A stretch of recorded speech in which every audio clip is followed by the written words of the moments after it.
Welcome everyone and good evening. Thanks for coming along to the April Ag Institute event. The SA division of the Ag Institute has been in recess since October 2019.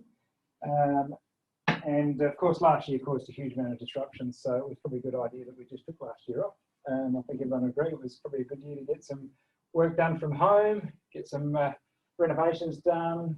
Probably got a house extensions. A few people have builders that are relatives that were very busy and probably still are for some time yet. So, but welcome along to this evening. We've got a good cross section of members and student members here this evening. So thank you to everyone who's made the effort to come along. We do have a number of apologies that we'll.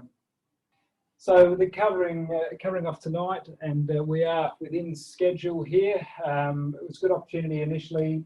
Obviously, traffic can be a burden, so trying to get here at 5 o'clock can be a real issue. So we took the opportunity to make that half an hour initially, so that people could come along and relax, have a bit of a conversation, and that's a lot of what Ag Institute is about: is liaising and networking with other industry people and having that conversation. So. Introducing committee members, and we have a committee member who will be presenting from Victoria this evening, so we'll call her on later on. But in the room this evening we've got myself, Bruce Hancock, who I think most people would be familiar with. We've grabbed a hold of Bruce now that he's got a little bit more time on his hands, and if he's not away holidaying, we'll get him commandeered for a list of jobs. So. And we've also got Emma Peters here as well. So Emma's working out of the Roseworthy as a graduate within the livestock industry. So I'm sure you'll come across Emma over the year. She's involved in a lot of different projects. So, and we also have a couple of representatives from the Adelaide University Ag Students Association, Brianna Schaefer, and also James Easter here as well. So Brianna's going to give us a bit of a presentation on where the AUASA and Ag Institute links are and where we're working together for the next 12 months or so. The other member who hasn't hooked onto Zoom yet, but Kimi Pellosis, some of you may well have met her at our January event. Kimi was within the Elders Graduate Program. That's finished, so she's actually taken up a position within a company in Victoria with Precision Ag. So Farmers Edge have just employed her over there. So she's moved back to her home state. So we've worked pretty hard. We thought we would be able to keep her within the SA division, but unfortunately we've lost her back to the Victorian division. So there's a rundown of the agenda this evening. A special welcome this evening, obviously, to our guest speaker who we've asked to come along, Dr Steve Jefferies. I'm sure most of you would be aware of Steve's history in the industry and contributions, and I won't lead into too much of that because you'll probably cover a bit of that in your presentation, but we did obviously put some information out within the flyers that we put out there as well. Do we have any apologies other than Jenny's already let me know, Sarah Blake? Any other apologies? I've got a list here. The Chief Scientist, Caroline McMillan, we made contact with her and she was an apology. Craig Risch, Crew, McMichael, Dave Rutley, Stephen Lee, Jody Rizet, Jason Sabini, Tim Krantz, Joanne Tindy Hollyoak, Jeff Thomas, Elkie Hocking, Daniel Schuppen, sorry, thank you. Should have that pronunciation in brackets on next week, shouldn't I? Don Plowman, who is, I think he's with GPSA still, is he, Andrew? PPSA, thanks mate. Nigel Wilhelm was a late withdrawal because he had to go to a funeral. Sarah Blake, who's unwell, and Andrew Curtis, who's unfortunately unwell. So again, welcome everyone for coming along tonight. We have actually ended up with a full house, and I think I'm going to take a chair over. Thank you. No worries. So I will move on to our progress, I suppose, as a SA division. We had a joint meeting with Crop Science Society at Roseworthy in January.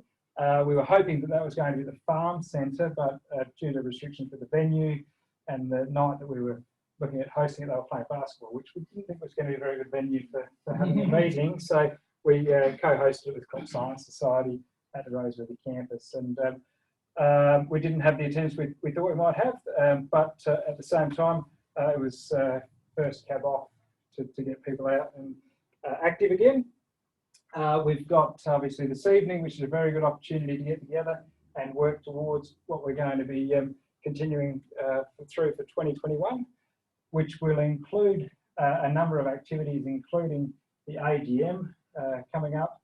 We're targeting that in early June, but we're open to suggestions there. I've spoken to previous members and executive, and whilst the Constitution says it should occur in May, they're not going to be grumpy if we roll it through into June. So, but we do need to ensure that we get a turnout much like tonight to the AGM, so that we can at least have an official meeting with a quorum. So we are calling for nominations for the committee. At the moment we have about 6, and thank you for those that have stuck their hand up. It is very important that we have a wide range of contributions so that we get a good cross-section of the industry. But we have in the past had as many as 10 on that committee. So I think from memory we only need about 4 people to fill the executive position, so it's not onerous from that point of view.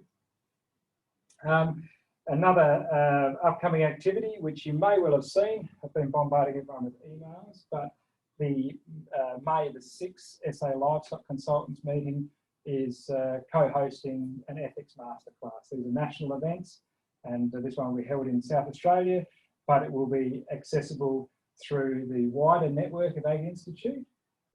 So if you haven't participated in the ethics masterclass, it is very useful, particularly for people in the extension space and people like myself in consulting, where you've got some significant challenges between clientele. Some businesses already take care of it within their induction program or their graduate program, but the Ag Institute offers that kind of professional development. So May the 6th in the afternoon, it's only an hour and a half.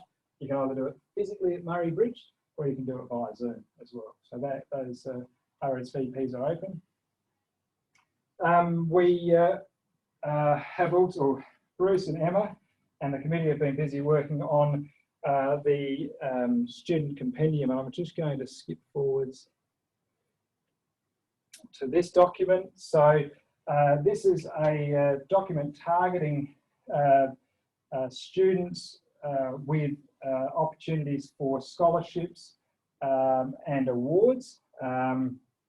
So these are broad ranging. So there's cropping, livestock, there's also general awards and graduate programs. So Bruce has put together most of these, and then Emma's gone through and actually made sure that Bruce's writing is all squared up, and done a very good job. Good job. So, and we're just in the final stage to work out how we would like to see that document finalised. At the moment, it's a bound copy. We may well just do it as a booklet or electronic. So we have that. We are not giving away these copies, but we have 3 copies tonight that people may peruse and look at the introduction pages. It is a very comprehensive document. It is has over 100 individual opportunities for students and early career professionals. And there's a huge amount of value in that we see Ag Institute being able to deliver to the industry.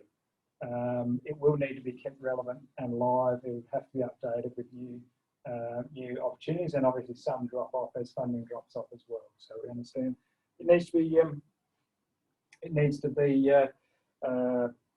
massaged every year to ensure that it's up to date.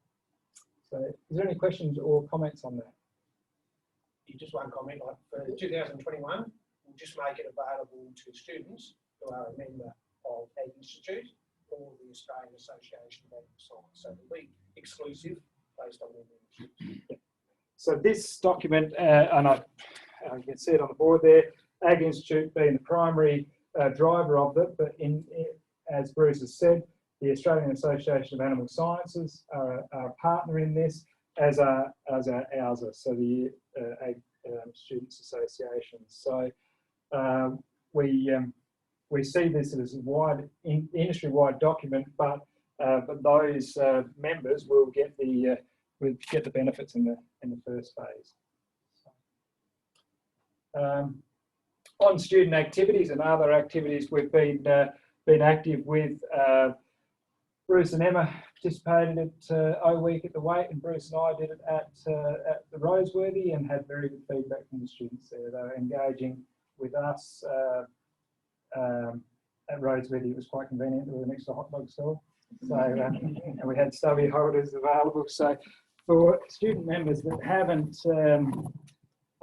received theirs, we did get these made up.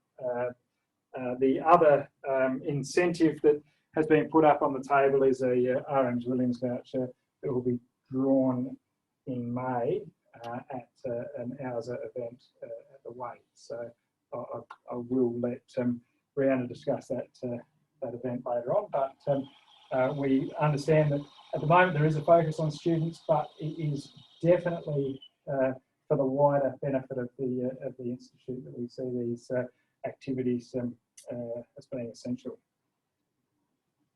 Okay, so without further ado, I will pass over and introduce you to Brianna Schaefer. Brianna, you can come forwards. So Brianna is the current president of the Adelaide University Ag Students Association, and as I said, Brianna and James are actually active on our committee. So we are ensuring that we align with the calendar and also their activities. So I'll hand over to you. Thanks, Brianna. Right, thanks, Craig. So I'm Brianna Schaefer. I'm the president of AUASA, the Adelaide Uni Ag Students Association, and we are a non-for-profit student-led group with an aim of providing industry and networking events and also social events to students studying ag science at Adelaide Uni. Help connect them with industry, help them find work experience, potential employment, even, I guess, initiating the development of soft skills through communication with industry professionals, and then also the development of friendships in the degree to help them throughout their time at uni, and then also when they get to the workforce and they're working with these people and other people as well.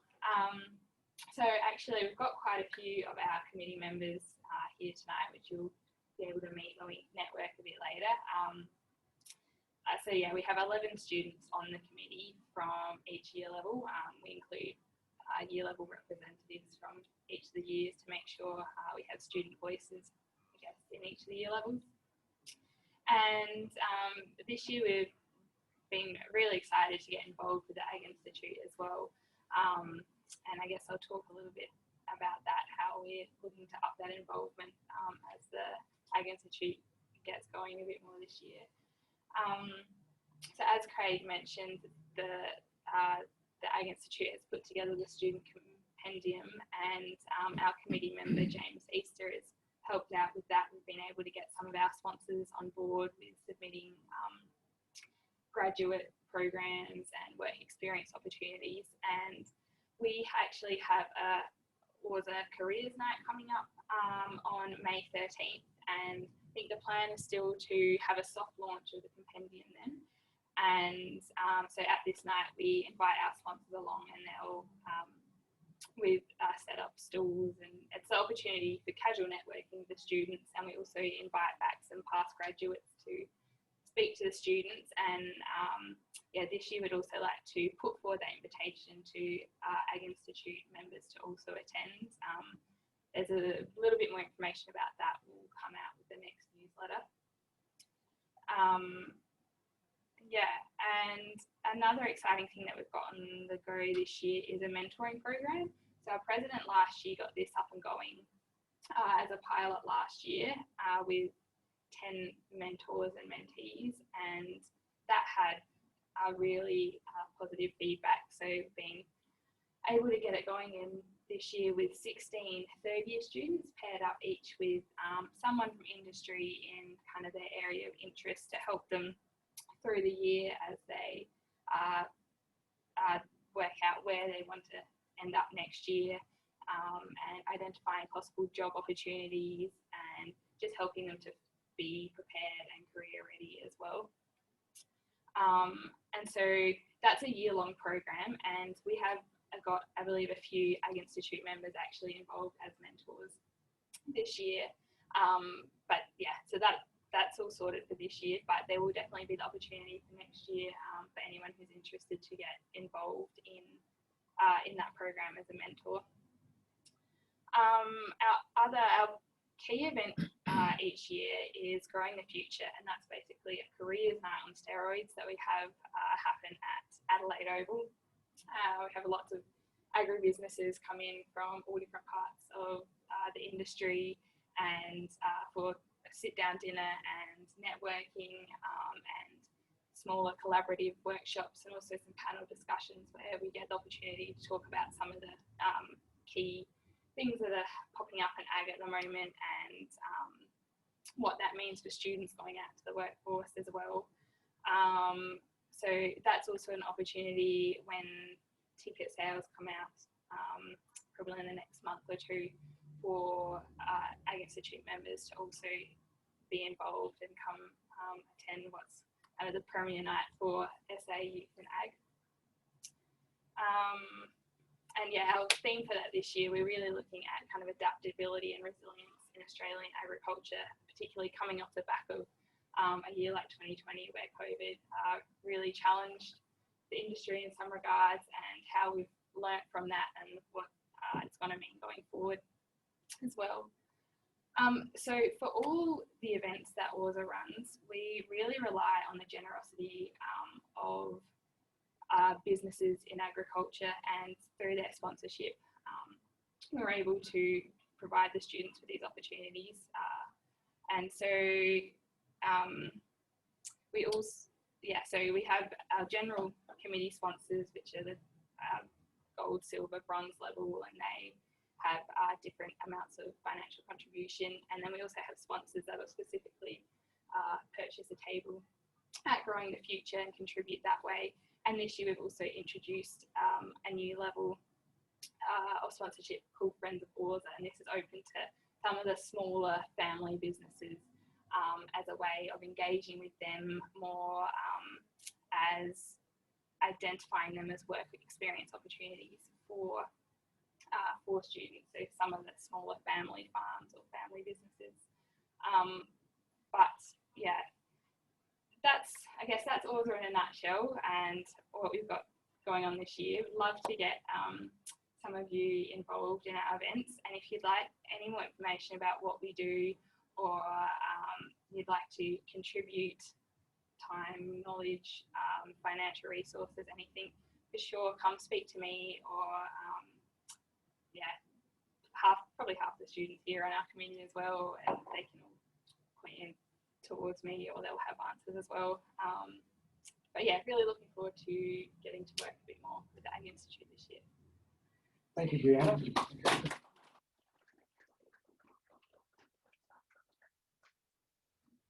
So that student linkages is very important, that as members, if we're within an organisation, if we can support, and I suppose there's probably a corporate focus from a sponsorship level, but as an individual, when there is a calling for mentors, and like Brianna said, they've closed that this year, and with the improvement in numbers, I would presume that's going to continue, or maybe expand, that they'll be needing additional people to fill those. But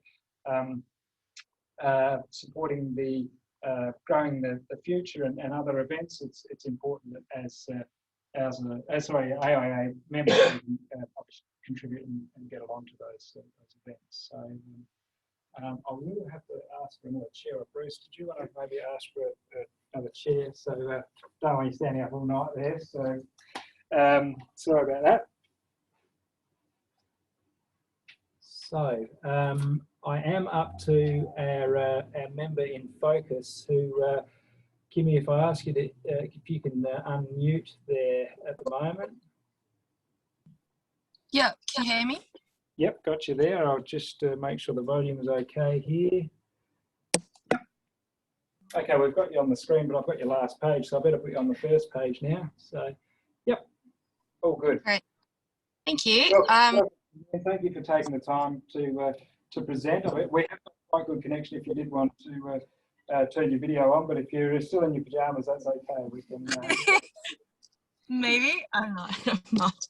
I'm just parked in the car. I feel like it's going to be very unglamorous, my background. That's why. No worries. That's fine. So hi everyone. Thank you for coming to tonight's event. I'll try and be quick. I don't want to hold you from the main event, which is Dr. Steve Jefferies. So I'm Kimi, and I am a graduate in agriculture, and I've been a member with the AIA for a while now. So this is just a quick kind of slides about my background, about what AIA has done for me. This is my kind of journey since post-graduation. So at university, I studied a Bachelor of Science and a Master's of Agricultural Sciences, both at Melbourne Uni. And then I did a study abroad within my Master's as well. Throughout my academic career, I found, for those, I don't know the audience, but I'm assuming there's a couple of students or graduates here, but I think, and I'm sure you guys would know, I feel like internships are definitely something I would be like trying to chase throughout my degree, or throughout your degrees. And it's kind of a good way to kind of see what it's like for a couple, weeks or days, even just to see what it's like in different kind of jobs. My first role was in finance through Glencore Agriculture, which I think is Viterra now. And what's helped me in that role, and mind you, this is without finance background, so I've just tried to be cognizant that you learn a lot on the job as well. So don't be too worried about the roles that you might get post-university. But while I was in Glencore, I was a lot more active with the AIA, and through them I actually applied and got this award through the Crawford Fund and got to travel to East Timor to work in projects through the Australian Centre for International Agricultural Rural Research. So would highly recommend. And then I wanted to go out on the farm, get more farm experience, hence the grad agronomy role with Elders. So that's a 2-year rotation program. You get moved around all over Australia, and you get a mix of broadacre and hort. And while I was working as a grad agronomist with Elders, I got involved with leadership programs through grain growers, the National Farmers Federation, and there's a lot of these sort of leadership programs and initiatives that are available. You just need to know what's out there. There's no harm in applying as well. And now where I am, I work more in the ag tech space as a precision agronomist through Farmers Edge. And throughout all those steps, I've been involved with professional societies like the Ag Institute. I've had mentors, formal and informal. And as I was saying earlier, ag committees and programs would highly recommend. And it's just a quick slide about what I've gained or the benefits through the Ag Institute. So as a student, it's a free membership. Let's start with that. And I've met a lot of great people through events and activities. So you build a great network of ag professionals, all different backgrounds, all at different stages of their careers, and all very welcoming and very open to kind of teach you and show you the ropes. The award as I was talking about earlier was the Crawford Fund, and then further down the line I was a judge for the National Student Awards too, so you get a good experience in that field too. And because you have such a wide network of ag professionals, you get to learn about different sectors within the industry. So I guess my specialization is your agronomy and cropping and horticulture and ag tech. And then you get, I have to admit my my sheep and beef isn't as strong as I would like it to be, but because of the Ag Institute, I get to leverage all these networks and get to ask them questions, and I get to learn from them as they would from me as well. And you get your leadership committee and board experience. And what's quite new with the Ag Institute as well, similar to AUSA, they have a mentor program. And I don't know if Craig mentioned it earlier, but there's this accreditation through the AIA, through CAG or CPAG, but it's basically a credible recognitions of skills and competencies in the industry. So you get it as a post-nominal, you apply for it, and it's kind of like, you know, when you're, especially if you're a consultant, it's kind of like an extra kind of seal of not approval, but kind of like to kind of show and justify all your credentials to the public or to your clientele. So those are some of the benefits of the Ag Institute, personally in particular. So that's me. So the first photo was me as an like in my uni days, and now this is sort of what I look like. I know it's a bit weird because I don't have my video, but this is me. And so thank you for listening, and I hope you guys enjoy Steve and the rest of the night and networking with each other as well. Thank you, Kim.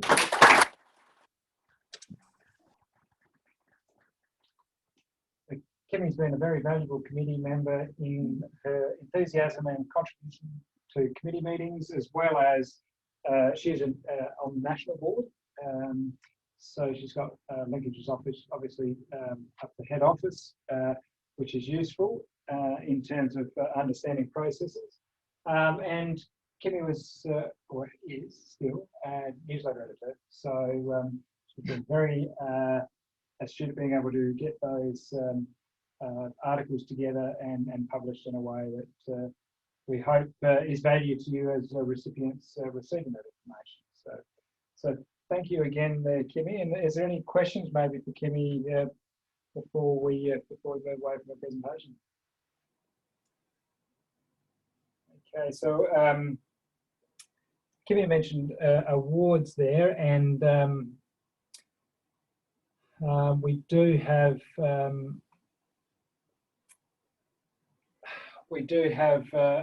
as mentioned, a few things coming up, and I didn't mention, and I don't have it in there, but we are open currently for the SA Division's Jim Mccoll Award. So for young consultants, that they do not have to be Ag Institute members. They just require a nomination for that award. If you're aware of anyone in the industry under 40, Bruce, I think, is that right? Yeah. So that you believe is worthy for their contribution as an independent consultant in recognition of the late Jim Mccoll. We do currently have nominations in, but always open for more. So as a state committee, we've also put forward nominations for nationally recognised awards as well. So we understand there's a lot of work, and previous committee members would be well aware of the effort that goes into making those applications. But please put those applications forward. So I think I've covered that entirely. Okay, other events. There are always other things going on nationally. Bruce flagged this one, and sorry for the small print, but Victorian Division have got a webinar on working with farmers, a career in agricultural consulting and project management, which is coming up on the 4th of May. It's a simple one, no registration costs. We just email Bill at WE Lewis, so Bill Lewis, and he will send you the link for that Zoom webinar. So quite valuable. Victoria are very active, mainly with online, but they do have in-house meetings, but obviously online are open to everyone. So I think without further ado, the next stage of the evening is our guest speaker. We do, as I mentioned, welcome and thank Steve for coming along this evening, and he's going to give us a presentation which I think will run in the order of 3/4 of an hour, and hopefully there's some interaction at the end that people can engage or during. And so let me just get this running here.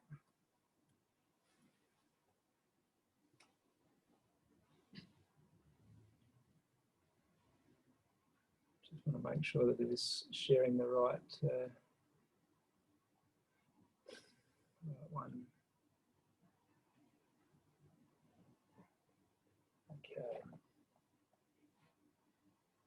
And it is going to work now, so you can drive with the down arrow there. So thanks again to Steve, and after Steve's presentation we will have a supper served, and there'll be an opportunity obviously to network and have some conversation afterwards. Thank you. Great, thanks Craig. Firstly, Brianna, very impressed. Are you a Schaefer from West Coast? No, doesn't matter. Even better still, she's one from Loxton. She's from Loxton. Yeah, I was very impressed with where the ag students, how that's evolved. I was I think in 1983 I was the deputy chair or president, and in 1984 I was the treasurer. And I think we never paid for any. I don't think I ever wrote a check out. That was when checks were done for anything other than beer. So all we ever did was have a lot of beer piss ups, and you guys are clearly you do that as well, but you're actually doing some really good stuff. So good on the team, good stuff. Anyway, I'm Steve, and Craig has asked me to talk about my story, and I don't not all that comfortable talking about myself, but I have actually had a little practice. So I had to give a speech to I won a fellowship for the Academy of Technological Science and Engineering or something recently, and I had to give a presentation. You had to talk about yourself. So I actually had all that pre-done. Craig also saw me present something recently at an agribusiness seminar on sustainability, and while that says key global trends and impacting in grains industry, it's actually agriculture, and it's just a little bit snapshot about key issues about sustainability in agriculture that I thought we might want to, Craig thought we might want to share with the team, and all the way through, particularly the my story part. You know, in discussion with Craig, it's about key decisions, key learnings through my career that you learn through the School of Hard Knocks, and I guess I just try to summarise some of those key learnings at the end. And it's great to see so many students here tonight, which that makes that addition really worthwhile. So I hope that's. But please feel like you can interrupt at any stage. There's all sorts of story stuff. There's a little bit of technical things that even those that are animal people might, hopefully you'll appreciate some of it. Okay, my story. So my father was, as Bruce will know, he was the Principal Sheep and Wool Livestock Officer with the Department of Agriculture here in South Australia. He previously worked for FAO in Argentina, essentially creating a major competitor for Australia of the merino industry in Argentina. We forgave him. But he's, I can say that now, he's passed away. So. My mother comes from a dairy farm in Singleton, Hunter Valley in New South Wales. So we, all four, three brothers and myself, all went to ag, either Roseworthy or Waite myself, or one of my brothers went to Mileston as a wool classer. So we definitely had agriculture in our blood. I guess my first career, or where I really got to understand what my personal purpose is, and later on I'm going to be talking about purpose. I'm going to be talking about your personal purpose and your business purpose, and you need how you should be thinking about how you align those. And in your career decisions, you should be thinking about, what am I passionate about, what am I good at, and it's what you're passionate about, what you're good at, and then find somebody who can pay you for those things. Where they intersect, you've got the perfect job. And so finding your purpose, and it might happen when you're an undergrad, it might happen when you're 50, it doesn't matter, but finding your purpose is really important. I was an undergrad. I wanted to go and be an agronomist for elders, or I thought it'd be pretty cool to run around with a pink shirt and get a free car to drive around in.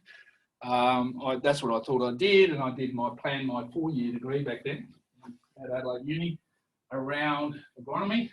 And in the final year of agronomy, I couldn't get all subjects to align, and I needed to fill up another subject, and the closest thing to agronomy was plant breeding. And so I did plant breeding. And there was a guy called Dr. Tony Rafton, that some of you in this room are old enough to remember, who was a bit of an eccentric.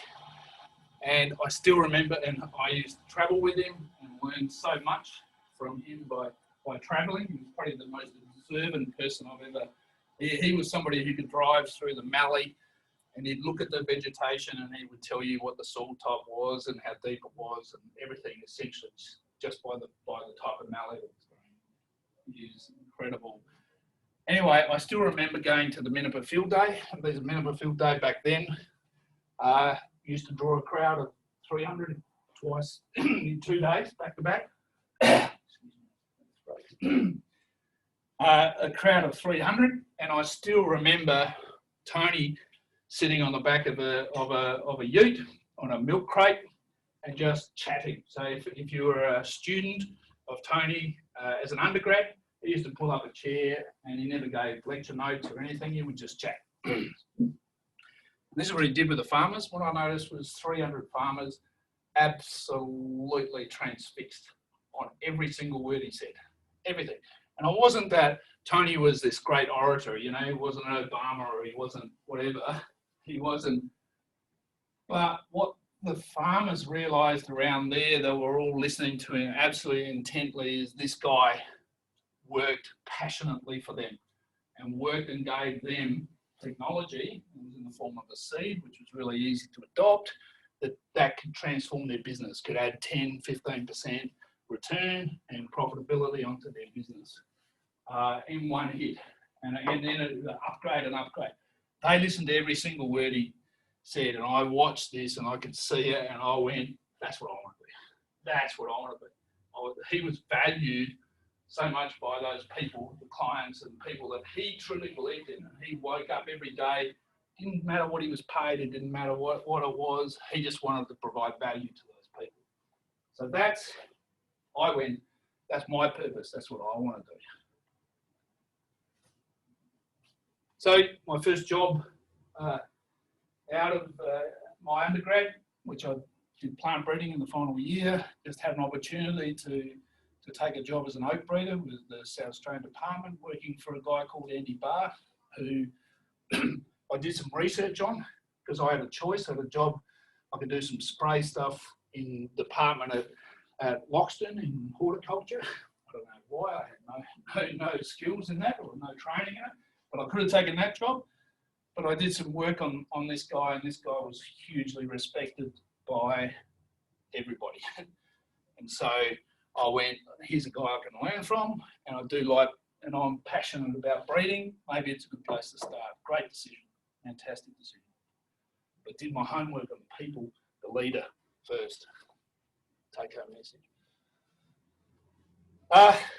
So I went through various jobs in the department. I went from there to barley agronomist, to head of all agronomy and field crop evaluation for all the cereals, and then we piled oil seeds in there, and we piled pulses in there, and became head of everything to do with agronomy and field crops for crops, basically. And so that happened very quickly over a very short period of time. Oh yeah, I know where I'm going. But what I ended up is acting Peter Gibson, some of you will remember. He retired or started going on long leaves, and I started acting as head of all field crops in R&D, including over the pathology team. And I spent a hell of a lot of time in the minister's office, spending time making a minister of ag look good who did not deserve to look good, and answering really stupid questions that would come in letters and phone calls and everything to ministers, and I would be spending all my time with some idiot writing a solution to it. And I went, I'm 30 years old and I'm thinking, this is not my future. I'm gone too far away from my purpose, so I've got to go back. And so I actually took a pay cut. I had an opportunity to go back and think about and go back to plant breeding when a job came up as the second barley breeder at Adelaide Uni. But I only took the job on the understanding that I could do a part-time PhD. So firstly, I was the only research fellow employed by the university who didn't have a PhD, because the head of the department, Jeff Fincher, stretched the rules. And I had to sign up for a PhD, which I wanted to do anyway, because what I wanted to be was a wheat breeder. And I needed, if I was going to take Tony's job or Gil Hollenby's job, I needed to be the best, because they were the best in Australia. They market leaders. And while I did an undergraduate course in plant breeding, it was Mendelian genetics. It wasn't molecular biology. I had no idea about DNA technology. So you would think you'd do a PhD on something that you're an expert at, but I did a PhD on something I knew nothing about. But it was the best move that I did. And doing a part-time PhD was, I would say, in terms of training for being a plant breeder, there is no better training. And so when I later on ran breeding programs and ran breeding companies, I recruited people and we negotiated to do part-time PhDs, and that's where Hayden Cookles and Dion Bennett's and James Edwards's and all these people came through that pathway. It's a fantastic pathway if you can get away with it. Get away with it is do the hard work and do a full-time job at the same time. But the learning experience is awesome.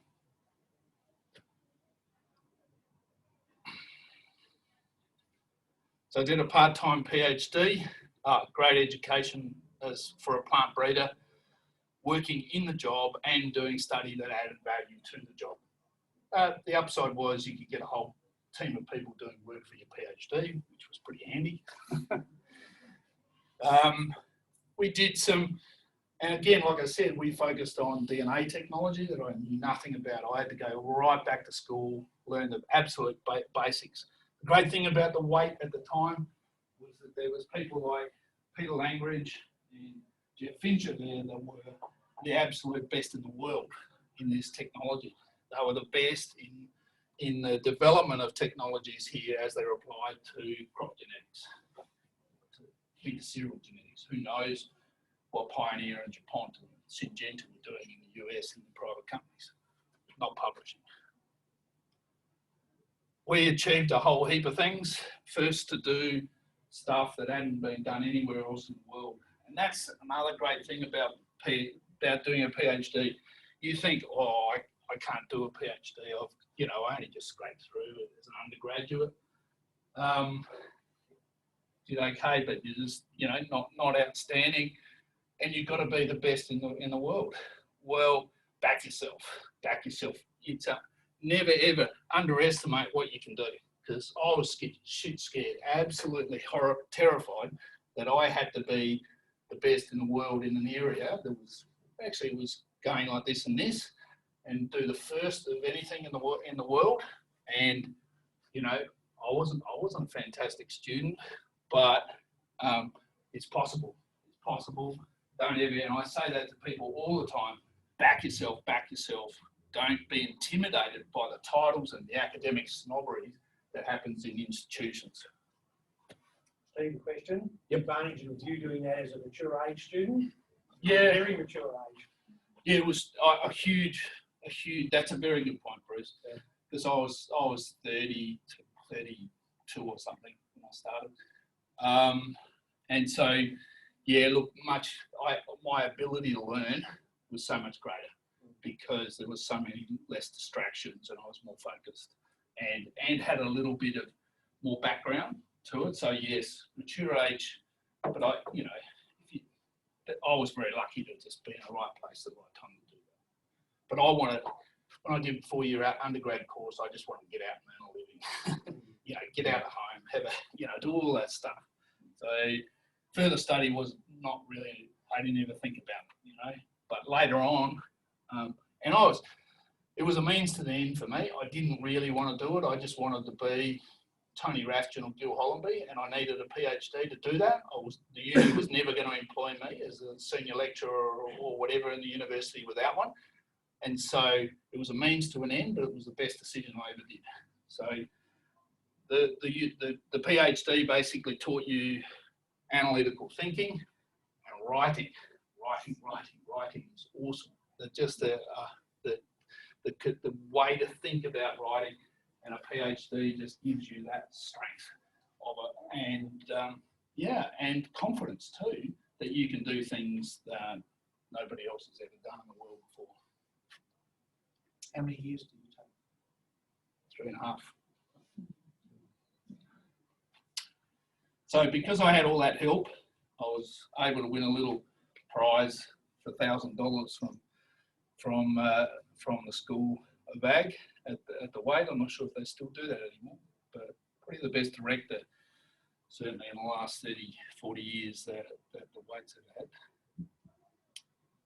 Okay, so I was a barley breeder with just a target to be a wheat breeder and to replace Tony Rafton or Gil Hollenby. Gil Hollenby was the head of the Roseworthy breeding program. Tony Rafton was the head of the wheat breeding program. So South Australia was unique in that it had 2 breeding programs. Most others had just one in the State Department, except for Sydney Uni. All the others were in State Department. So I just happened to be there right at the time where GRDC, who I ended up working for later on, saw, for a whole heap of reasons that I'll tell you in a minute, said it's time to privatise what you do. And I wanted that career. There were a lot of people, almost everybody in Australia said, no way, go away, GRDC, you have no idea what you're talking about. But I saw the writing on the wall. I saw that plant breeding was dying, absolutely dying. It was being starved to death, and I wanted to take a first mover advantage. I wanted to be the first to do this and to make it happen, and to benefit from any potential investment that might come from that to actually do plant breeding really, really well. So that's where, I put my hand up to lead Adelaide Uni in the negotiation of the privatisation of wheat breeding in Australia. So wheat breeding in Australia started with farrow in the late 1800s. And I can't even talk about banknotes anymore. People don't even look at them. But farrow's I think he's on the $10 note, to 2002. University of Adelaide was, that's the Wake campus. Roseworthy started in 1889, I think, 1889.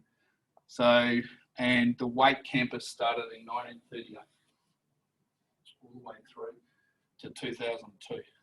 I still remember reading a story that I found in the Roseworthy newsletter that said this.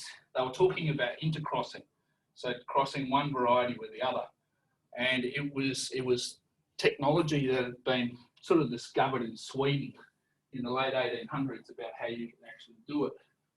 And it was this newsletter story was just talking about that it was heresy.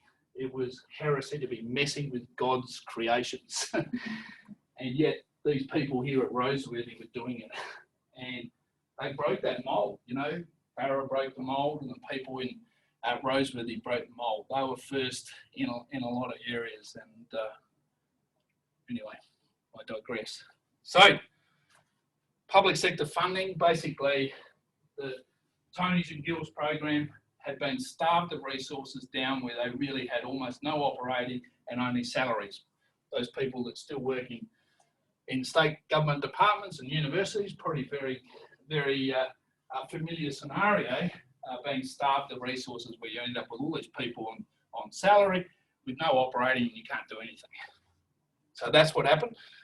No, the Wait was global leader in the development of molecular technologies in cereal breeding, the best in the world by a mile, best in the world, yet the Wait barley and wheat programs didn't implement it. Why didn't they implement it?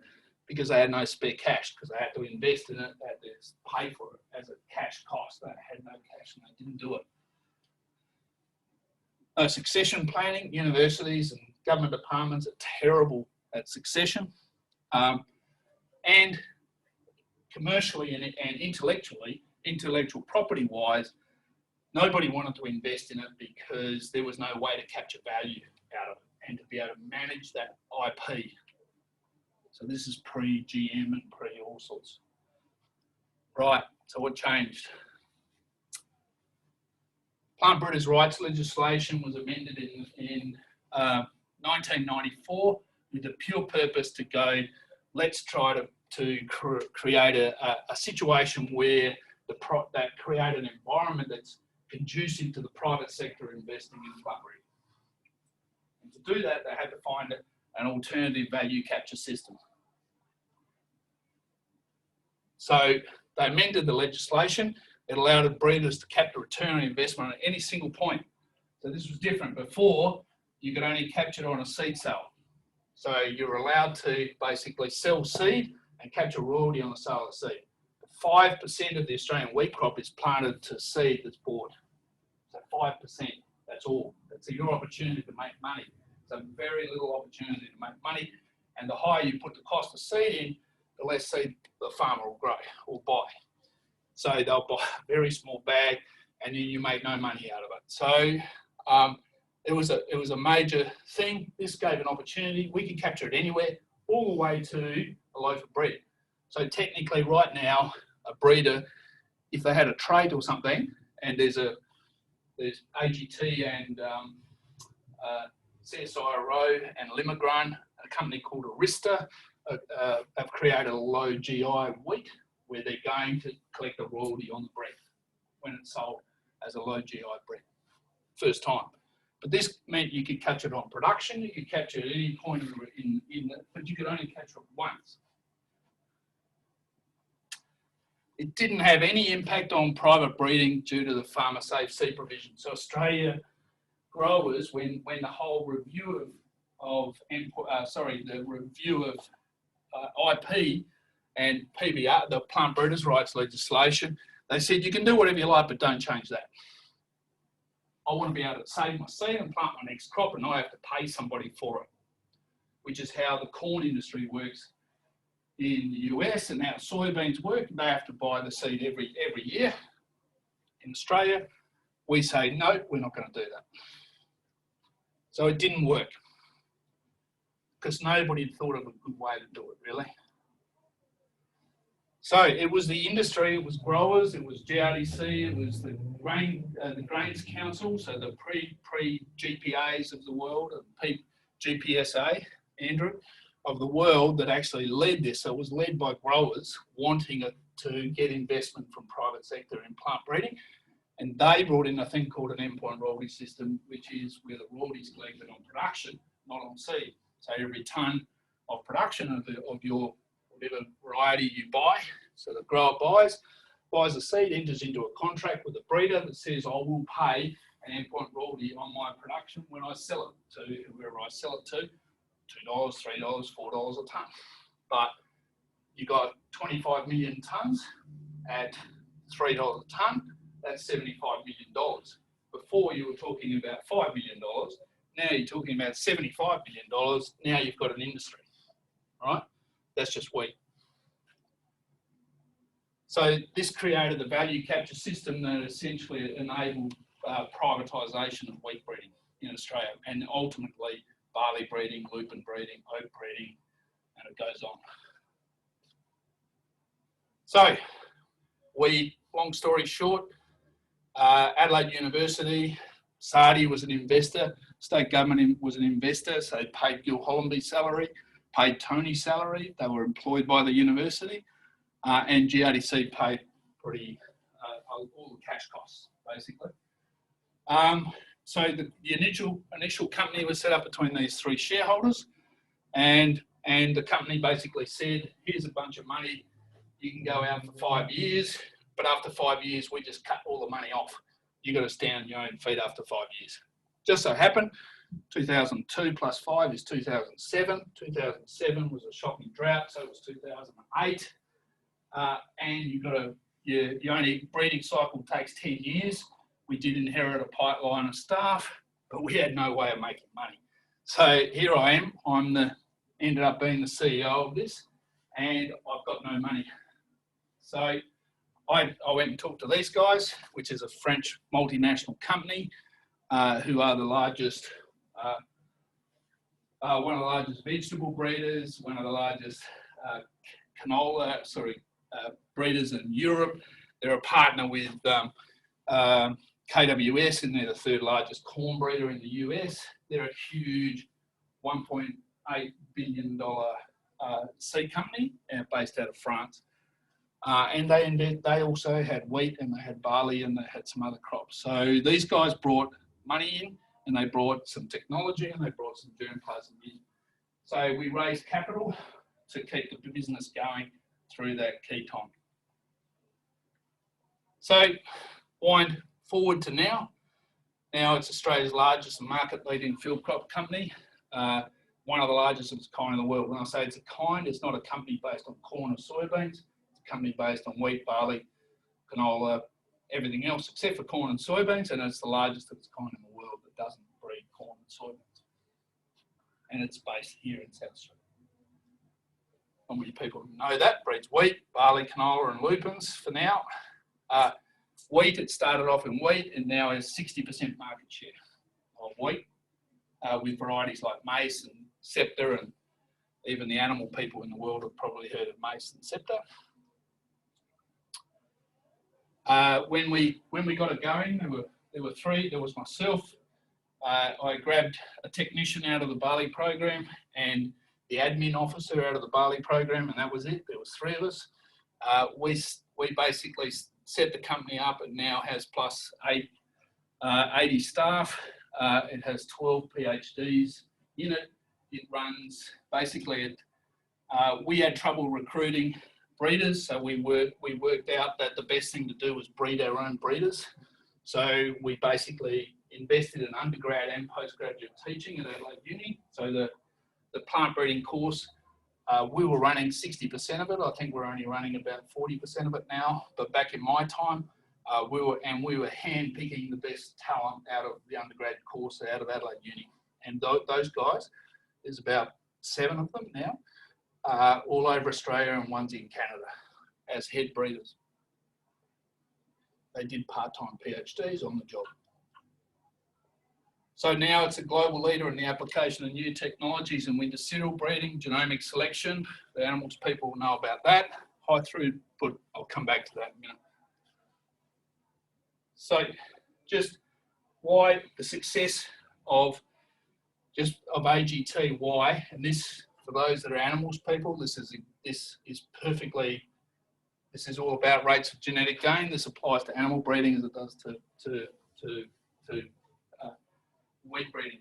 So the rates of genetic gain are a function of genetic diversity, population size, how accurate you select, and how quickly you can identify an elite parent or an elite individual that you can then cross as a sire or as a parent, and how quickly you can cycle that around. So if it takes 10 years to identify a unique individual and cycle it around as a ram or a whatever, or if it takes 2, clearly the smaller the number, the whole thing works, right?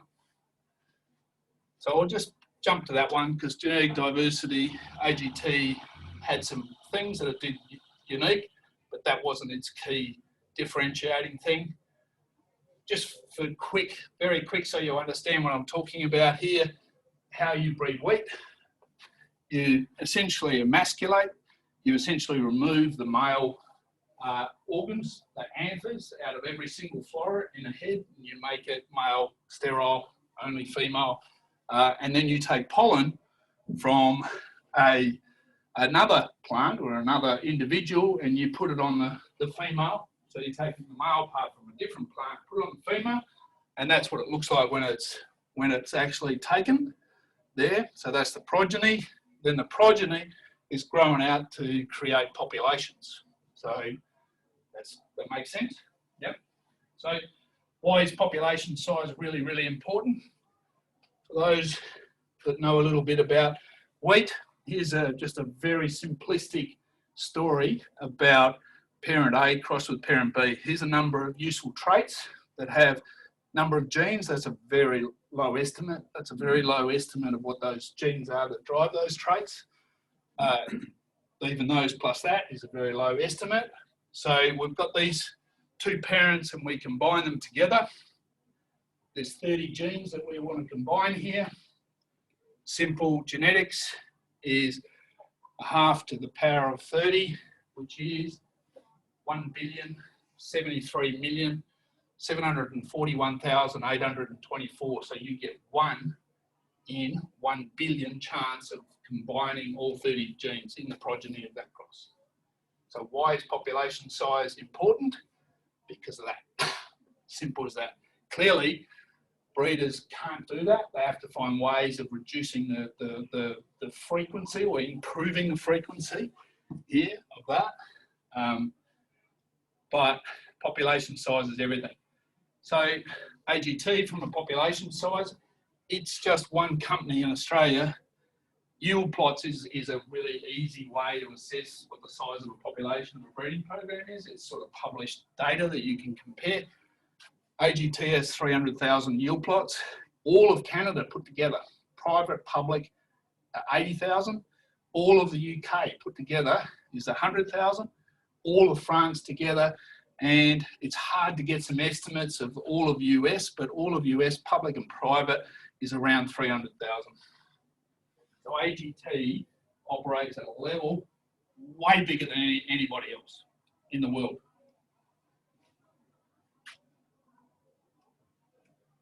So technology is everything.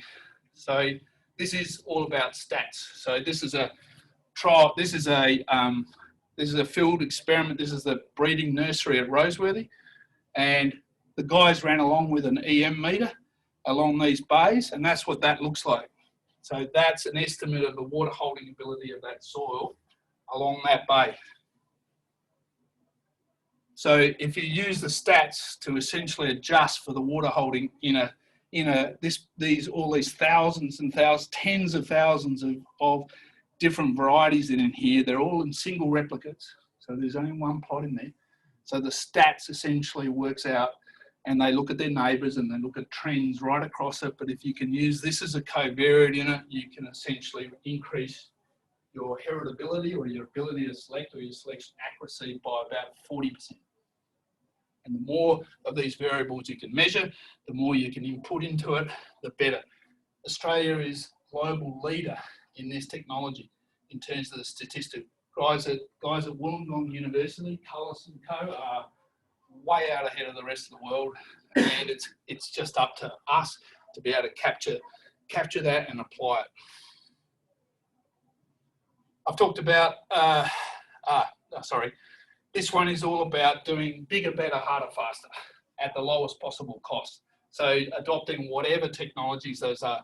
So barcodes, robotics. So this is a robot that loads seed magazines. This is all mechanical. This is an image analysis that looks at grain size, colour, and it's robotic. It unloads itself, loads it up. All the algorithms that drive all of that were invented and driven by the team within AGT. The robotics were invented by the team within AGT. So this is the sort of technology that is homegrown and implemented first.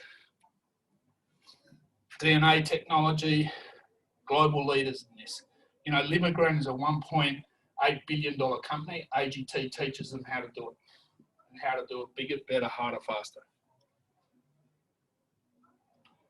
Generation time. So there's many ways you can do it. You can get more generations in 1 year. So you can trick a plant into thinking that it needs to go into reproductive phase by essentially extending the day length of the day. And if you use these LED lights with this particular waveband, which the guys will work out, and it lights up the things with this pink light, you can get through anything up to 5 generations in a year. So you can move things really, really well if you incorporate things like embryo rescue. So you essentially take the embryo itself out, you culture on a plate with a medium, and then you take it out of that and culture on a little tube, and then you take it out of that in a bigger tube, and then you go and pack. And you can do that 5 cycles in 1 year instead of once in a year, which we used to do. The other one is, as I talked about, is genomic selection. How can you identify a parent as early as possible, an elite individual? So what you do is you take, you've got a single plant here at a really early generation. You essentially extract the DNA out of the whole genome. You essentially look at an algorithm that looks at all of the data for all the performance against the DNA data, and essentially predicts the performance of the individual based on its DNA profile and not on its phenotype. This is animal science stuff. This is animal science stuff taken to plants and adapted into plants. And it really, really hums. So now, instead of taking in wheat, it was like 7, 8 years, it's now 2. So that, the bottom line, what's the denominator? Yeah. Is 2 instead of 7. So the rates of genetic gain are going through the roof. So that's AGT. So I was AGT for 16 years as a CEO and 2 years working for Adelaide Uni and setting up the company. So I was there for 18 years really and we invested a huge amount of time in succession. So recruiting students, picking the best, training them. And I got to a point where there's a guy called Mccoll who basically was better at all of that than me. It was time for me to step aside. Time for me to let him come in and take over. And probably the plan was to do it probably 2 years later. However, the only job that I wanted other than work for AGT was that one, because the only job that I felt was going to meet my personal purpose was that one. So I waited around. I almost had a crack at it about 5 years earlier, but I decided I wasn't ready. And when Harvey retired, I went, right, my time's right now. And this is where you can really make some impact. And that's why I went there, basically. I was lucky enough to just scrape in, apparently, to get it. So GRDC is the largest of the RDCs. MLA is the second largest. It invests around 180 million a year in grains RD&E. And I was brought in to drive major change. So why?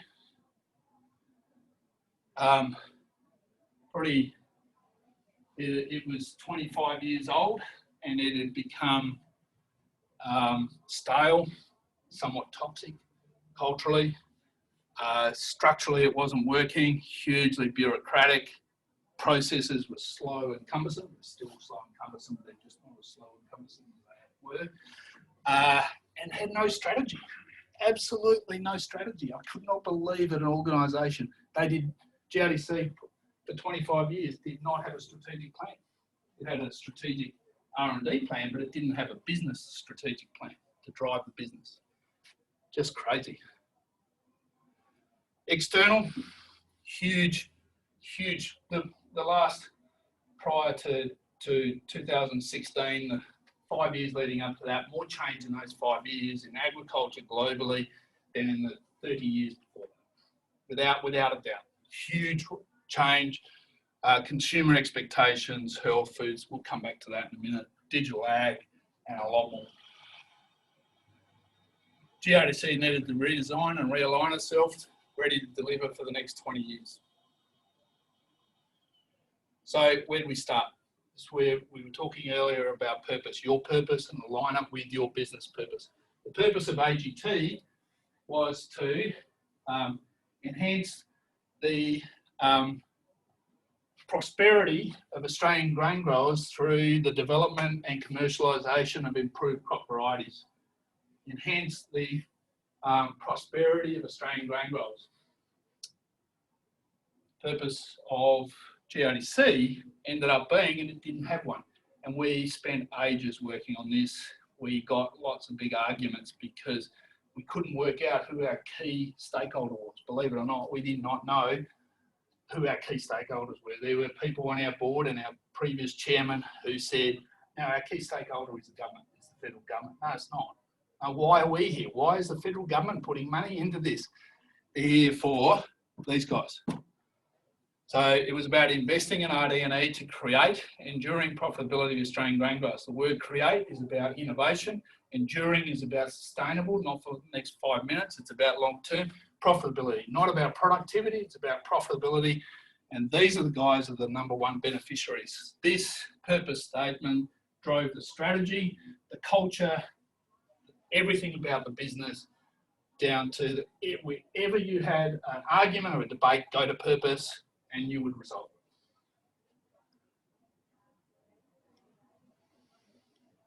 Skills and culture. We had to change our thinking. We were funders. Everywhere you went, GRDC is a funder. You're an investor. You need a return on investment. The levy payers are expecting a return on investment. Funders, you don't, you know, well, I could tell lots of stories about this one, but I won't. Different skills and culture. So the next line says 70% change in staff. When I went there, I didn't expect to have to change 70% of the staff. I expected to change maybe 30 or 40% of the staff, but the longer I was there, we realised we needed to change it. And some of the people there were very capable people, but they were scientists. They weren't investors. They weren't the right people. And we needed to change the focus of what we worked on. We needed to work on digital ag. We needed to work on sustainability. We had nobody with any skills in this sort of stuff. We also, the chair was absolutely proud of the fact that he had the lowest overhead RDC in Australia by a mile. So we had 80 staff, $200 million, Wine Research and Development Corporation, $20 million for 65 staff. MLA, 250 staff for $150 million invested. So, and they were just proud of it. The first statement in the annual report was, we've got an overhead of 5%. Nothing about return on investment, nothing about impact. This needed to change. So trying to talk to an RDC about actually putting more people on was a real challenge, to say to them, actually, we need people truly investing and working and partnering with research agents, not just chucking a bunch of money out and getting a report back and then worry about it at the end of it, because that's what they were doing, because they couldn't do anything else. Some of them were running 50 projects, one person running 50 projects. Imagine if you count how much time they invest on a project, they're running 50 projects. It's less after they do everything else, working up new projects and everything else they do, 1 day a week, 1 day a year, roughly. We did change it though. We put all we were able to improve the efficiency of the organisation and put more of all the new people into R&D management and not into overheads.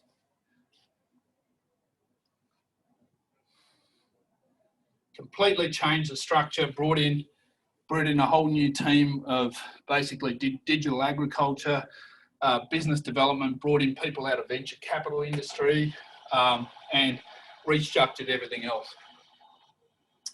Regionalised the whole thing. So a year before I started, there was 100% of people in the Canberra office. So now it's less than 50% are in the Canberra office. Adelaide, 21 staff. Craig Roosh, the senior regional manager there, that you all know. Jumped over process and strategy, finally. Profit, all about profit for grain growers. Profit equals yield, price, cost by risk. So the strategy is all about identifying where the key leverage points in yield, price, cost and risk that are going to impact the most on profitability in Australian grain growers. And that's what drives the whole strategy. So this one was getting cut. This one was gone, pretty much completely gone out of the strategy, and we started bringing it back in. So next, I don't know what to put that there. So that's it. I basically, I did that for 4 years. I think we collectively achieved probably 80% of the transformation. Still got a long way to go, maybe 70% of the transformation of GRDC. But one, it was going to kill me. I couldn't work any longer for 20 years straight at 80 hours a week. 2, new grandchild, mother ill, wife's mother ill, dementia. It was time to come home. So now I'm a part-time consultant, company director. I'm on the independent director on Grain Producers SA with Andrew. I'm working with Andrew, is fantastic. And keep aiming to make a difference. So, just very briefly, you know all this stuff. Really, what I say to people is that, you know, this audience, I think, is probably, you don't have to sell that working in sustainability and thinking about sustainability is important. But there are so many audiences that I've had to talk to about that saying, GRDC, why are you even thinking about investing in sustainability? The short answer to that is it doesn't matter whether you believe in climate change or you don't. It's real and it's going to impact your business, even if you don't believe it, or if it doesn't happen, it's going to impact, and it is impacting on your business. It's impacting on your business because shareholders care. Shareholders care. So the shareholders of big superannuation funds, guess who the shareholders of all the banks are? Big superannuation funds. Shareholders of superannuation funds want their super funds to invest in sustainability. That's why. So that's why they've got the banks' attentions. That's why the banks are going to be making capital so much harder to do if you're not managing your sustainability, your carbon footprint, your emissions, or whatever it takes to do something. If you're not doing it, you're not going to get access to capital. You're also not going to be able to differentiate your products against people who can't do it as readily as you can in Australia. So we have a competitive advantage here in Australia to be able to do this and do it well. Briefly, I love the nitrogen story. So from a grains perspective, what can we do better? We're actually really, really good at this already. You know, our conservation farming systems, I'll show you a slide in a minute, how it's changed so much. But the grains industry is really, really good except for this one, nitrogen. Largest input cost, 1.1 billion spent on fertiliser. It is the largest source of greenhouse gas emissions. The largest source of greenhouse gas emissions by a mile now. So here's some data out of experiment running in Wagga. These orange bits are the nitrous oxide emissions and the energy it takes to manufacture nitrogen. So to manufacture nitrogen, it is a process called the Haber-Bosch system.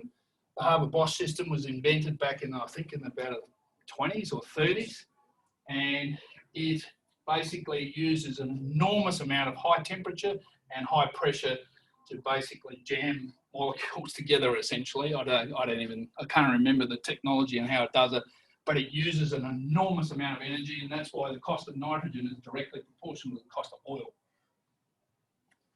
And here are, notice in field peas where you're not using as much, you're getting some pea residual loss from your legume, from your stubble. But look at here, this is by far, where's diesel? This is diesel. Go back 20 years, diesel was this big. It's just gone. That's conservation farming systems and how they've changed it. So, a little plug for GRDC, what it's doing about this. I know I don't have to do that anymore, but they're investing in some really smart tech on basically formulations of fertiliser so the average fertiliser loses about 50%. It's actually taken up by the plant, the rest is denitrified, whatever the other words are. Don't know anything about this. That's one thing they're doing really smart. But again, this is a little lesson in backing yourself and being confident. And yeah, it does come with experience, but never just assume you're an idiot. Because I was assuming I was a bit of an idiot. I'm sitting in the National Press Centre in Canberra, listening to Larry Marshall, the head of CSIRO, and he was pumping the tyres of CSIRO as he does, and look at all these wonderful technology that we've invented and all of this. And he was talking about hydrogen, and he was talking about how they had invented a form of the Haber-Bosch system, which is the one that you make ammonia out of, form of a Haber-Bosch system that was operating at 30% of the energy that is currently used in the manufacture of ammonia. And the reason he was interested in ammonia was hydrogen is extremely volatile and you can't transport it safely anywhere. But if you convert it into ammonia, you can put it into a gas truck or a gas pipeline, you can take it over to Japan, take it over as ammonia, and it's quite simple to convert it back into hydrogen, and then they use the hydrogen to power factories and everything else.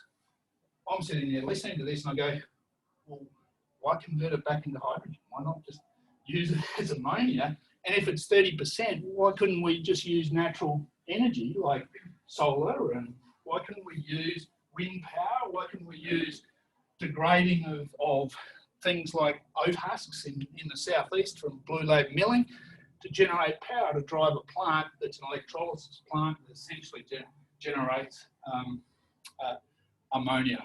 And that's what we ended up doing. So we ended up investing in this. This is now at pilot scale, and they're just scaling it up where, in theory, within 4 years now, we could be manufacturing ammonia on farm with pretty much a very, very low carbon footprint at the same time. I think I said most of those in the introduction. Last bit. Take-home messages. So I've gone through some of those take-home messages for her, and I had to actually have a think about this last week when I got awarded an honorary Doctorate of Science from the University of Adelaide for stuff, and I had to stand up there with the Chancellor and the Vice Chancellor and give a presentation to all the students. I went back and thought, what have I learned that I could pass on to the students? And I guess these are some of the things that I've learned through mentors. We're talking about mentors. I've learned through study. I've learned through the School of Hard Knocks, through basically observing people too, bosses that are really good and bosses are not so good. Why aren't they so good? What is it that differentiates them? What is it could I be better at? And also just by making mistakes and learning from mistakes. So that's, as you can see, I'm a real big one on finding your purpose. So find your purpose and understand your values. So what's important to you? What are your personal values? And make sure that you align those with the businesses that you work. If you've got a choice, you will ultimately always have the choice of who you work with, and who are the people around, and what's driving them. What's driving them? And is that the same sort of thing that you're driven by? And what are their values?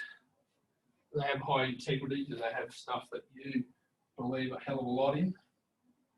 And align yourself with those. Really important. Life should be a continuing learning experience. Take every opportunity you can possibly do.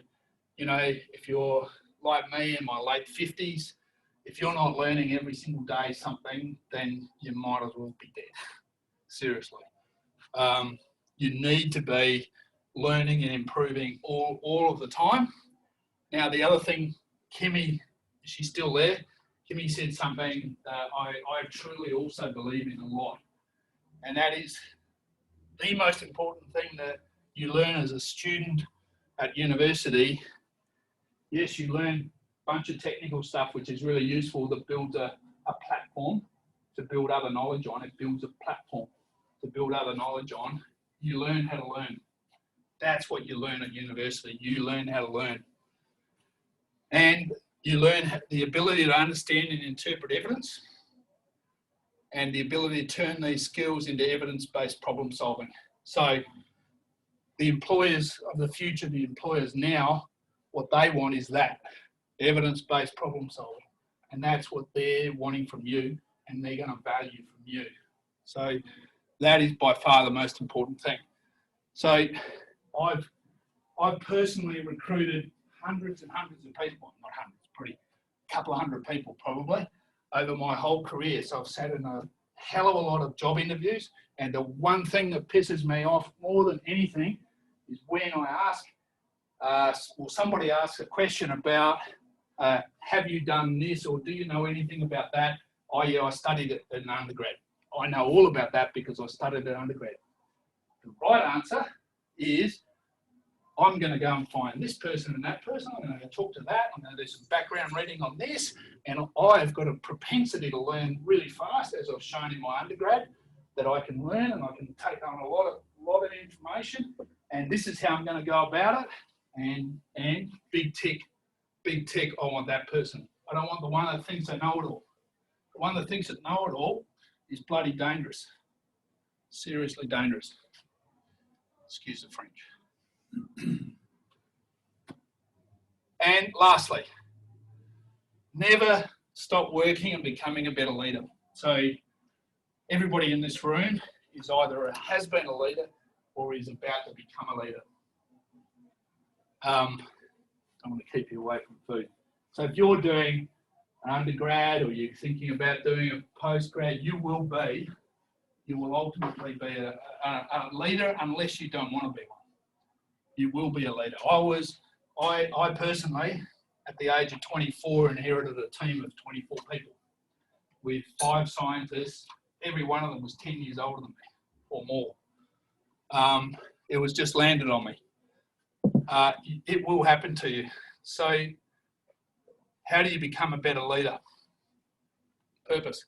Good leaders understand their purpose, have a clear vision for the future, and they share that vision, that purpose and that vision with everyone in their team, without exception, so that every single person in your team, and it doesn't matter whether the bloke who sits on answering the phone and passing the messages on, that bloke needs to understand where his value proposition and what difference he's making to achieving the vision and the purpose of the organisation, that or your team. So absolutely critical that you bring everyone along without exceptions. Everybody's got to feel that they're part of it and they're valued for it. Everyone's got to feel they're part of it and they're valued for their contribution, no matter how small or insignificant or non-technical or whatever it is. Good leaders genuinely listen. The old adage, you have 2 ears, 1 mouth, use them in this proportion. For me personally, this is the one that I find the really hardest because I like to talk. And listening is a learned art that I've become better and better at. One of my personal tricks in a meeting, I paraphrase people. So I say, Craig, what I hear you saying is blah, blah, blah, blah, blah. Is that right? Yep, you've nailed it. I've clearly listened really, really intently to it. And you don't have to agree with Craig, what he's had to say, but he will be happy that you've listened and understood.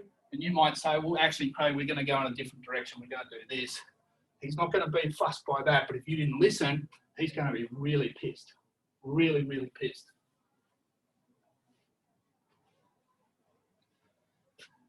Two ears, one mouth, use them in that proportion. Really, really tough. Don't forget it. Good leaders are humble. Great book.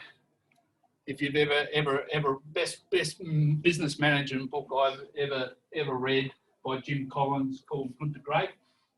Highly, yeah, I won't talk about it. Go and get it. It's really good. I read it. I went, oh yeah, that's everything I believe in. It talks about the best leaders in the world, proven by actually how well they've done on the US stock market over an extended period of time. The best leaders are the most humble, not the ones that are out the front charging and arrogant and all of that. They're the ones that share the successes. This AGT, I had nothing to do with that. That was actually the Hayden Cookles and right back to even Jeff Thomas when he came in and he helped set up the Constitution right on the first day. Everybody had a piece to do with it. You've got to share that success story. And when the failures come, you own them. You go, well, I'm the boss or I'm the leader. Okay, somebody in my team stuffed up, but I'm accountable. I'm accountable. I've got to own it. We're going to work with that individual. So it doesn't work. I've got to be accountable. I've got to make the effort to actually make sure it doesn't happen again. I'm accountable. So when you go to the board or the big boss, you say, I'm sorry, I've stuffed up. Not Joe Blogs. Never play the blame game. Never, ever play the blame game. It never works in the long term. Last one. Good leaders are absolutely always true to their values. So, because the most important trait in any leader is trust. So your team needs to trust you, and if you compromise on your values, you go, well, actually, this time to go and do it this way. Actually, I've actually, we'll go and shit on that guy and take that away from him. And no, you're true to your values every time, and people will trust you, and that is absolutely key. That's it, I think. Thanks, Craig. Thank you very much, Steve. We will have some more time for questions before I bring the rest in. Steve, thank you very much for this overview.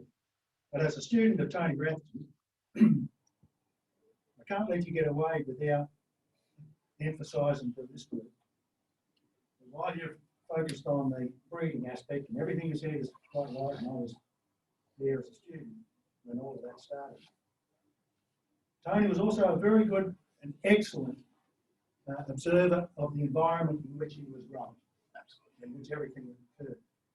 And one thing we have to remember is the success of profit in terms of grain growing and stuff is as much to do with how we manage the environment and the inputs that we're putting in there as it is with the varieties that we're giving people.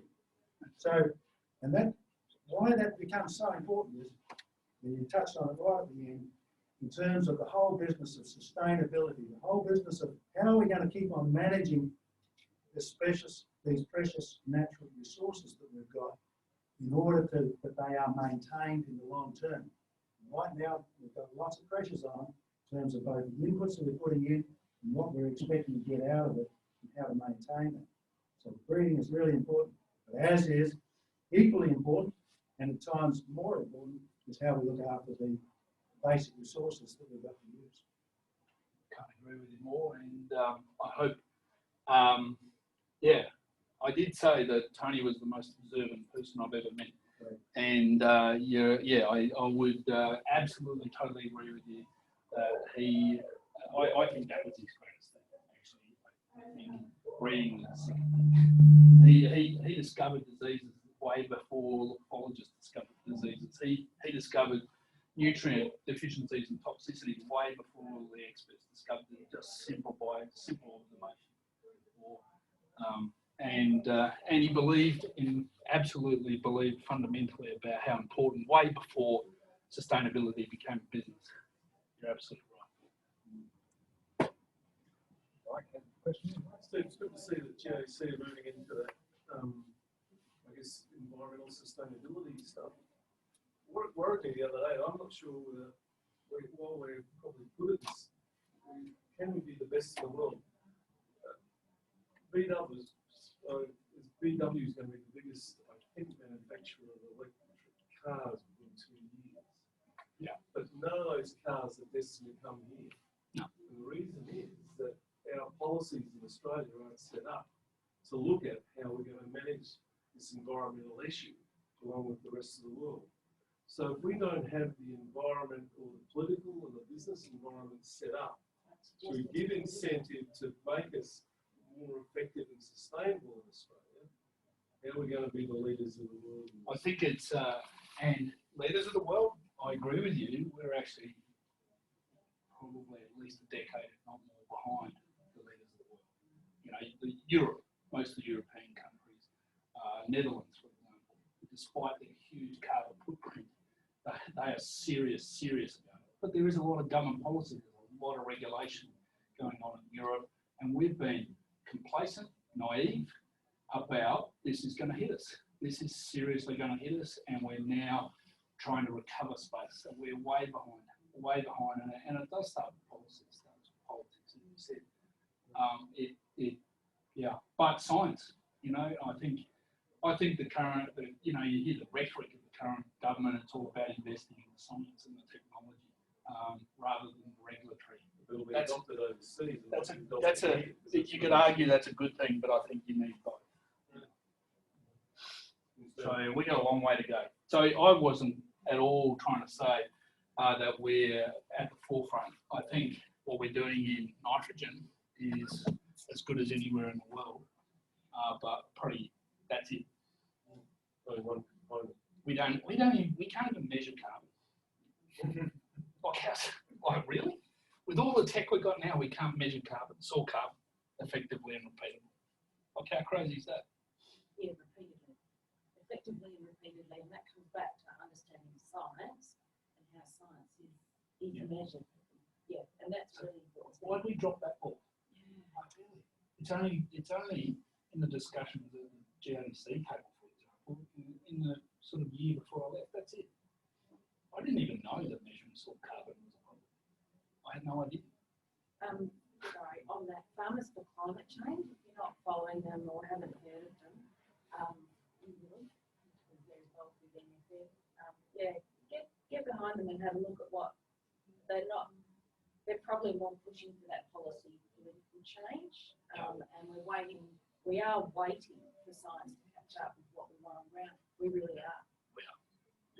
Remember, organisations such as Ag Institute are here to be able to be a conduit for that as well, and the National Board does have a subcommittee that can have these policy concepts and ideas put forwards for development, and obviously there's been some in the past too. So SA Division has certainly been able to, been part of that process of developing that, and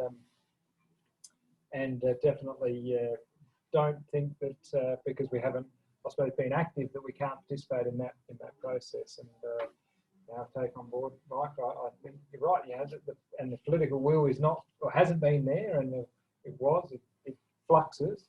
But as an industry, we can do a better job of setting that direction, setting that course. And governments are always looking for some direction on policy. So.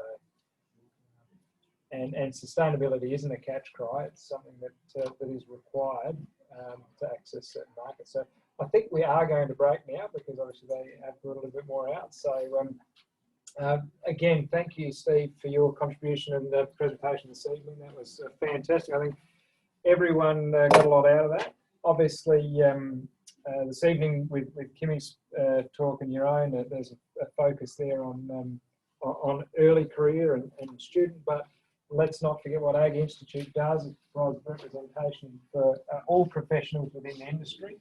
And Continuous learning. Continuously, yep. And different sources. We certainly as a committee require direction from the membership. What would you like to come along to? We've obviously organised a few events, but we need some direction to go forwards for the rest of the year and obviously in future years. And things like our purpose, AIA nationally has a purpose. South Australia just aligns to that. So we can all go away and take 5 minutes to have a think about how we can fit in that, and how can South Australia better serve its members of AIA Institute in the future, and hopefully have a really good turnout like this evening, come along and hear presentations, but also engage in meaningful discussions that can shape the future of the industry. And of course, I can't forget that, and Kimi mentioned them, the accreditation, CPA and CA are important learning and professional development opportunities that AIA Institute offers. They're not necessarily mandatory, but they are accepted as a professional development that will be recognised on your CV, future employers, but also your clientele. So very important to engage with that. Some of them are just ticking a piece of paper to say that you've participated in training or events, and others are more thorough. So, as I said, next event is the Ethics Masterclass on the 6th of May at Murray Bridge and online, and then we'll work towards the AGM in early June. So, again, thanks everyone for attendance. Thanks, Steve, and Kimi. I think he's on there as well. Very good evening, and finish it off.